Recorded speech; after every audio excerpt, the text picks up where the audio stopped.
जय श्री कृष्णा। राधे राधे। आप सभी का दिन शुभ और मंगलमय हो। कार्तिक मास भगवान विष्णु और माता लक्ष्मी को प्रसन्न करने का सबसे शुभ समय माना जाता है। इस मास में सुबह सुबह स्नान करके भगवान विष्णु और भगवान श्री कृष्ण की विधि पूर्वक पूजा करने का विशेष महत्व है। तुलसी जी की पूजा और दीपदान करने से भी घर में सकारात्मक ऊर्जा और शांति का वातावरण बनता है। यह मास अपने आप में आध्यात्मिक ऊर्जा का खजाना है, जो भक्तों को जीवन में सुख, शांति और समृद्धि प्रदान करता है। कार्तिक मास में रोजाना पूजा में इस पावन कथा का पाठ अवश्य करना चाहिए। इस माह में ही भगवान विष्णु अपनी योग निद्रा से जाग जाते हैं और तब सभी तरह के मांगलिक कार्य प्रारंभ हो जाते हैं। इसी कार्तिक मास में दीपावली का महापर्व आता है। पुराणों में कार्तिक मास की महिमा का वर्णन मिलता है। इस माह में दीपदान, स्नान, विष्णु पूजा और तुलसी जी की पूजा के साथ ही पौराणिक कथा सुनने का भी बहुत ही महत्व माना गया है। तब प्यारे श्रोतागण, चलिए सुनते हैं कार्तिक मास की यह कथा। एक नगर में एक ब्राह्मण दंपत्ति रहते थे। वे दोनों प्रतिदिन 7 कोस दूर गंगा और यमुना नदी में स्नान करने जाते थे। इतनी दूर आने जाने से ब्राह्मण की पत्नी थक जाती थी। एक दिन उसने अपने पति से कहा कि हमारा एक पुत्र होता तो कितना अच्छा रहता। पुत्र की बहू आती तो हमें घर वापस जाने पर खाना बना हुआ मिलता और बहू घर का काम भी कर देती। अपनी पत्नी की बात सुनकर ब्राह्मण ने कहा कि तूने बात तो सही कही है, चल मैं तेरे लिए बहू ला ही देता हूँ। ब्राह्मण ने कहा कि एक पोटली में आटा डालकर कुछ मोहरे रख दे। ब्राह्मण के कहे अनुसार उसने पोटली बांध कर दे दी। पोटली लेकर ब्राह्मण चला गया। ब्राह्मण सफर के दौरान यमुना के किनारे बहुत ही सुंदर लड़कियों को देखा। वे रेत में घर बनाकर खेल रही थी। उनमें से एक लड़की ने कहा कि मैं अपना घर नहीं बिगाड़ूंगी, मुझे तो रहने के लिए यह घर चाहिए। लड़की की बात सुनकर ब्राह्मण मन ही मन सोचने लगा कि बहू बनाने के लिए यह लड़की उचित है। जब वह लड़की जाने लगी तो ब्राह्मण भी उसके पीछे पीछे उसके घर तक चला गया। वहां जाकर ब्राह्मण ने उस लड़की से कहा, बेटी, कार्तिक मास चल रहा है, इसलिए मैं किसी के घर खाना नहीं खाता। मैं अपने साथ आटा लेकर आया हूँ। तुम अपनी माता से पूछो कि क्या वह मेरे लिए आटा छानकर 4 रोटी बना देगी। यदि वह मेरा आटा छानकर रोटी बनाएगी तो ही मैं रोटी खा लूँगा। लड़की ने जाकर अपनी माँ को ये सारी बात बताई। माँ ने कहा, उचित है, जाकर ब्राह्मण देव से कह दो कि वह अपना आटा दे दे, मैं रोटी बना दूंगी। जब वह आटा छानने लगी तो आटे में से मोहरे निकले। वह सोचने लगी कि जिसके आटे में इतनी मोहरे हैं, उसके घर में कितनी मोहरे होंगी। जब ब्राह्मण खाना खाने बैठा तो लड़की की माँ ने उस ब्राह्मण से पूछा, क्या आपका कोई लड़का है और क्या आप उस लड़के की सगाई करने जा रहे हो। यह सुनकर ब्राह्मण ने कहा कि मेरा लड़का तो काशी में पढ़ने गया हुआ है, लेकिन यदि तुम कहो तो खांड कटोरे से विवाह करके तेरी बेटी को अपने साथ ले जाऊं। लड़की की माँ ने कहा, ठीक है ब्राह्मण देव। इस पर लड़की की माँ ने लड़की की खांड कटोरे से शादी करके ब्राह्मण के साथ भेज दिया। ब्राह्मण ने घर आकर कहा, रामू की माँ, दरवाज़ा खोल कर देख, मैं तेरे लिए बहू लेकर आया हूँ। ब्राह्मण की पत्नी भीतर से ही बोली, हमारे तो कोई बेटा बेटी नहीं है, तो बहू कहाँ से आए। दुनिया ताने मारती थी, अब आप भी मारने लगे। ब्राह्मण ने कहा, तू दरवाज़ा खोल कर तो देख। ब्राह्मणी ने दरवाज़ा खोला तो सामने बहू को खड़ी देखा। उसने बहू का स्वागत किया और आदर सत्कार से अंदर ले गई। अब जब ब्राह्मण अपनी पत्नी के साथ नदी स्नान करने जाता तो पीछे से बहू घर का सारा काम करके और खाना बना कर रखती। वह उनके कपड़े धोती और रात को हाथ पैर भी दबाती थी। इस तरह बहुत दिन बीत गए। ब्राह्मणी ने अपनी बहू से कहा कि बहू, कभी भी चूल्हे की आग मत बुझने देना और मटके का पानी खत्म मत होने देना। परंतु एक दिन चूल्हे की आग बुझ गई। यह देखकर बहू घबरा गई और भागी भागी अपनी पड़ोसन के पास गई और कहा कि मेरे चूल्हे की आग बुझ गई है, मुझे थोड़ी आग चाहिए। मेरे सास ससुर सुबह 5 बजे से गए हुए हैं, वह थके हुए घर आएंगे, इसलिए मुझे उनके लिए खाना बनाना है। यह सुनकर पड़ोसन ने कहा कि तू तो बावली है, तुझे यह दोनों मिलकर पागल बना रहे हैं। इनके कोई पुत्र नहीं है, ये निसंतान है। बहू ने कहा, नहीं, ऐसा मत बोलो, इनका बेटा तो बनारस काशी में पढ़ने गया हुआ है। इस पर पड़ोसन ने कहा कि यह तुझे झूठ बोलकर लाए हैं, मेरी बात सच मान, इनका कोई बेटा नहीं है। अब बहू पड़ोसन की बातों में आ गई और कहने लगी कि अब आप ही बताओ मैं क्या करूं। पड़ोसन ने कहा कि करना क्या है, जब तुम्हारे सास ससुर आए तो जली हुई रोटियां बना कर देना और बिना नमक की दाल बना कर देना, खीर की कड़छी दाल में और दाल की कड़छी खीर में डाल देना। पड़ोसन ने उसे अच्छे से सिखा पढ़ा दिया। फिर जब उसके सास ससुर घर आए तो उसने ना तो उनका आदर सत्कार किया, ना ही उनके कपड़े धोए। जब उसने सास ससुर को खाना दिया तो सास बोली, बहू, आज यह रोटियां जली हुई क्यों हैं और दाल भी अलूनी है। तब बहू ने पलट कर कहा कि एक दिन ऐसा खाना खा लोगे तो कुछ बिगड़ नहीं जाएगा तुम्हारा। सास ससुर को खरी खोटी सुनाकर वह फिर से पड़ोसन के पास गई और बोला कि अब आगे क्या करना है। पड़ोसन ने कहा कि अब तुम सातों कोठों की चाबी मांग लेना। अगले दिन जब भी स्नान करने के लिए जाने लगे, बहू अड़ गई कि मुझे तो सातों कोठों की चाबी चाहिए। तब ससुर ने कहा कि इसे चाबी दे दो। तब सास ने बहू को चाबी दे दी। सास ससुर के जाने के बाद जब बहू ने दरवाजे खोले तो देखा कि किसी में अन्न भरा है, किसी में धन भरा है और किसी कोठे में बर्तन पड़े हैं। जब उसने सबसे ऊपर का 7वां कोठा खोला तो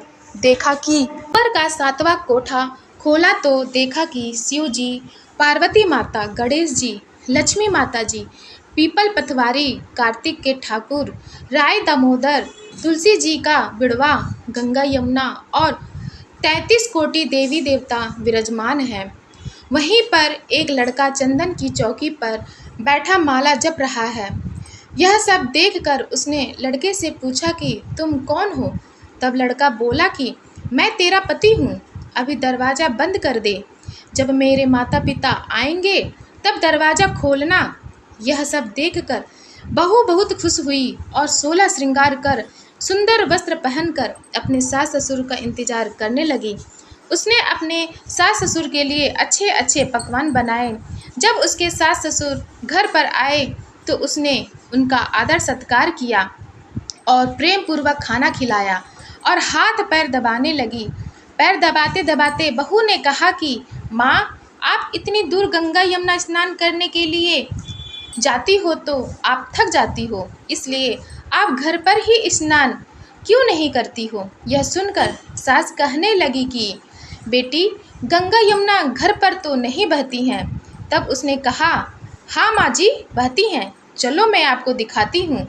जब बहू ने 7वां कोठा खोल कर दिखाया तो उसमें शिव जी, पार्वती जी, गणेश जी, लक्ष्मी जी, पीपल पथवारी, कार्तिक के ठाकुर, राई दामोदर, तुलसी जी का बिड़वा, गंगा यमुना बह रही हैं और 33 कोटि देवी देवता विराजमान हैं। वहीं चौकी पर बैठा एक लड़का माला जप रहा है। माँ ने उसे देखकर कहा कि बेटा, तू कौन है। लड़का बोला, माँ, मैं तेरा बेटा हूँ। तब ब्राह्मणी ने पूछा कि तू कहाँ से आया है। लड़के ने जवाब दिया कि मुझे कार्तिक देव ने भेजा है। माँ ने कहा, बेटा, यह संसार कैसे मानेगा कि तू मेरा बेटा है। माँ ने कुछ विद्वान पंडितों से मदद मांगी। पंडितों ने कहा, इस पार बहू बेटा खड़े हो जाएं और उस पार माँ खड़ी हो जाए। माँ ने चमड़े की अंगियाँ पहनी हो और छाती में से दूध की धार निकलकर बेटे की दाढ़ी मूछ भीगे और पवन पानी से गठजोड़ा बंधे, तब मानेंगे कि यह इस माँ का ही बेटा है। उसने ऐसा ही किया। चमड़े की अंगियाँ फट गई और छाती में से दूध की धार निकलकर बेटे की दाढ़ी मूछ भीग गई। पवन पानी से बहू बेटे का गठजोड़ बंध गया। यह सब देखकर ब्राह्मण और उसकी पत्नी की खुशी का ठिकाना न रहा। तो यह थी कार्तिक मास की कथा। हे कार्तिक के ठाकुर, जैसे ब्राह्मण और ब्राह्मणी को बहू बेटा दिया, वैसे सबको देना। कार्तिक मास की कथा कहने, सुनने और हुंकारा भरने वाले सब पर कृपा करना। अगर भक्त का प्रेम सच्चा हो तो भगवान उसके लिए नंगे पांव दौड़े आते हैं। वही बात जब कन्हैया की हो तो कहने की क्या। अपने भक्तों के लिए वह न जाने कितने रूप धरते हैं और कितनी ही अनगिनत लीलाएं कर चुके हैं, जिनका प्रमाण हमारे धार्मिक ग्रंथों में मिलता है। ऐसी ही एक रोचक कथा है जब कन्हैया ने अपने भक्त के लिए एक अनोखा काम किया। तब प्यारे श्रोतागण, चलिए सुनते हैं कन्हैया की यह अनोखी कथा। एक बार की बात है, किसी नगर में एक राजा ने एक मंदिर बनवाया जिसमें श्री कृष्ण की एक मूर्ति भी रखवाई, लेकिन उसकी कभी पूजा नहीं की। पूजा करने के लिए मंदिर में एक पुजारी को रखा गया। पुजारी नियमित कन्हैया जी को नहलाता और बड़ी ही श्रद्धा भाव से उनकी पूजा अर्चना करता। राजा भी रोज कन्हैया जी के लिए एक फूलों की माला भेज देता था और जब वह दर्शन करने आता तो पुजारी उस माला को उतार कर राजा को पहना देता। ऐसा करते करते पुजारी की भी उम्र बीत चुकी थी। एक दिन किसी वजह से राजा नहीं आ सका तो उसने एक सेवक के हाथ मंदिर में माला पहुंचा दी और कहलवाया कि आज वह मंदिर नहीं आएगा, इसलिए पुजारी उसका इंतजार न करे। इतना कहकर सेवक चला गया। पुजारी ने हमेशा की तरह कन्हैया जी को माला पहना दी, लेकिन जब शाम हुई तो पुजारी यह सोचने लगा, माला उतार कर किसे पहनाई जाए। उसने सोचा, क्यों ना ये माला आज मैं ही पहन लूं। वैसे भी मेरी उम्र हो चली है, जीवन का क्या पता कब खत्म हो जाए। इतना सोचकर पुजारी ने माला उतार कर अपने गले में डाल ली, लेकिन इतने में ही सेवक आ गया और उसने बताया कि राजा की सवारी मंदिर में पहुंचने वाली है। की सवारी आने की बात जब पुजारी ने सुनी तो वह डर गया। उसने सोचा कि अगर राजा ने उसे देख लिया तो वह तो मरवा ही डालेंगे। आनन फानन में पुजारी ने माला उतार कर वापस कन्हैया जी को पहना दी। जैसे ही राजा अंदर आया तो हमेशा की तरह पुजारी ने माला कान्हा जी के गले से उतार कर राजा को पहना दी, लेकिन माला पर लगा सफ़ेद बाल देखकर राजा समझ गए कि पुजारी ने यह माला स्वयं ही पहनी थी। बस फिर क्या था, राजा क्रोधित हो उठे और उन्होंने गुस्से में पुजारी से पूछा कि माला पर सफ़ेद बाल कहाँ से आया। तब राजा की बात सुनकर पुजारी डर गया और बोल पड़ा, ये तो कन्हैया जी का है। अब तो राजा और भी क्रोधित हो गए, क्योंकि कान्हा तो भगवान है और उनके बाल सफ़ेद कैसे हो सकते हैं। इसीलिए राजा ने फरमान सुना डाला कि कल श्रृंगार के समय राजा खुद आएंगे और देखेंगे सच में ही कान्हा जी का सफ़ेद बाल है या पुजारी झूठ बोल रहा है। उन्होंने कहा कि अगर पुजारी ने झूठ बोला होगा तो उसे फांसी दे दी जाएगी। राजा का फरमान सुनकर पुजारी का बुरा हाल हो गया। उसने सोचा, अब क्या करें, कहाँ जाएं, अब तो उसका मरना तय है। तब रोते रोते वह भगवान की शरण में पहुँचा और उनसे कहा कि हे केशव, मुझसे झूठ बोलने का अपराध तो हुआ है, लेकिन हो सके तो मुझे क्षमा कर दें और राजा से रक्षा करें। पुजारी ने कहा कि हे माधव, आपकी सेवा करते करते मैं वृद्ध हो चुका हूँ। अगर आप मुझे माफ़ कर दीजिए, ऐसी गलती दोबारा नहीं होगी। यही कहते कहते पुजारी की न जाने कब आँख लग गई और उसकी आँख तब खुली जब सुबह हो चुकी थी। उधर सुबह होते ही राजा भी आ गया और कहने लगा, आज कन्हैया जी का श्रृंगार वह खुद करेगा। ऐसा कहकर जैसे ही राजा ने कान्हा जी का मुकुट उतारा तो देखा कि श्री कृष्ण के तो सारे बाल ही सफ़ेद हैं। लेकिन राजा को फिर भी यकीन नहीं हुआ। उसे लगा कि फांसी के डर से पुजारी ने ही बालों को रंग दिया होगा। राजा ने सोचा कि क्यों न कन्हैया जी का एक बाल तोड़कर देखा जाए।